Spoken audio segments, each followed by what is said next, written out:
History میں ایک سے ایک بڑے شاعر اور کبھی گزرے ہیں، لیکن کچھ کے نصیب میں شہرت ایسی اوپر والا دے دیتا ہے کہ وہ اتنی لمبی ریکھا کھینچتے ہیں کہ جہاں تک دوسرے نہیں پہنچ پاتے۔ جیسے آج کل کچھ ایسے شاعر ہیں جن میں ڈاکٹر کمار وشواس، عمران پرتاپ گڑھی صاحب، جن کو سننے والوں کی ایسی بھیڑ امڑتی ہے کہ لوگ ٹکٹ خرید کر ان کو سننے کے لیے جاتے ہیں۔ لیکن ایسا کیول آج کل نہیں ہو رہا، یہ بہت پہلے بھی ہوتا رہا۔ آپ سے 40-50 سال پہلے بھی کچھ شاعر ایسے پاپولر ہوتے تھے کہ جن کو سننے کے لیے لوگ ٹکٹ خرید کر جاتے تھے۔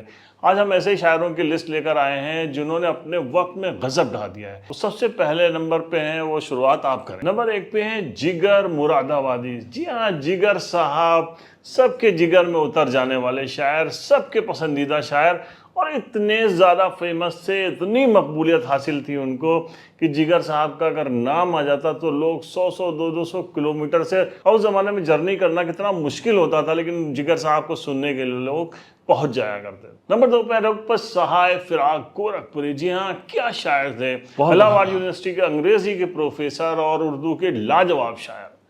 فراق صاحب کو سننے کے لیے اس زمانے میں بھی لوگ ٹکٹ خرید کر جایا کرتے تھے۔ نمبر 3 پہ جوش ملیح آبادی صاحب نظم کا سب سے بڑا شاعر۔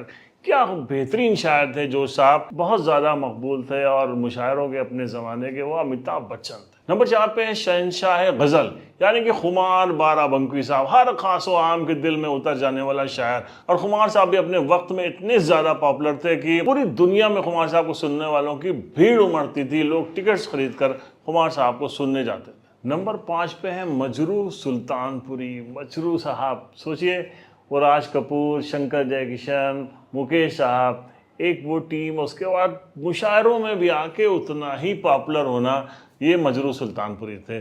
مجروح صاحب کو بے حد عوام پسند کرتی تھی، سامعین ان کے دیوانے تھے، اور مشاعروں میں بھی ان کا ایک بڑا رتبہ تھا۔ نمبر 6 پہ شکیل بدایونی صاحب۔ جتنا فلموں میں وہ پاپولر ہوئے، فلموں کے کیا خوبصورت نغمے انہوں نے لکھے، اتنا ہی وہ مشاعروں میں بھی پاپولر تھے۔ اور شکیل صاحب کا جیسے ہی فہرست میں نام ہوتا، ان کے سننے والے، چاہنے والے ٹوٹ پڑتے تھے۔ جیسے مڈل آرڈر کا ایک بہت ہی تگڑا بیٹسمین اپنی ٹیم کی جان ہوا کرتا ہے، ایسے ہی مشاعروں میں ایک مڈل آرڈر پہ آتے تھے، وہ تھے ڈاکٹر راحت اندوری صاحب۔ راحت اندوری کا بھی کوئی جواب نہیں تھا، وہ ان کی شخصیت ایسی تھی کہ چاروں طرف دھوم مچاتی تھی۔ اب جیسے ہی پتہ چلتا تھا کہ لوگوں کو فلاں مشاعرے میں راحت صاحب آ رہے ہیں تو پھر کیا کہنا۔ طنز و مزاح کے ہندوستان کے سب سے بڑے شاعر گزرے ہیں، وہ ہیں ناظر خیامی صاحب۔ جہاں جہاں ناظر صاحب کا نام آ جاتا تھا، واقعی ان کے چاہنے والے وہاں پر امڑ پڑا کرتے تھے۔ بہت سارے ایسے مشاعرے ہوئے ہیں جس میں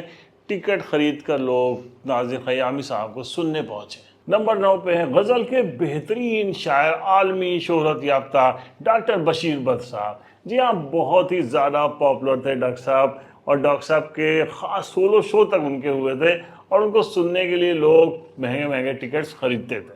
نمبر 10 پہ ہیں کیفی اعظمی صاحب۔ جی ہاں، جتنا وہ فلموں میں پاپولر تھے اتنا ہی وہ مشاعروں میں پاپولر تھے۔ شبانہ اعظمی کے فادر، جاوید اختر صاحب کے سسر، اور ایک بہترین شاعر۔ کیفی اعظمی صاحب بھی مشاعروں کی جان ہوا کرتے تھے۔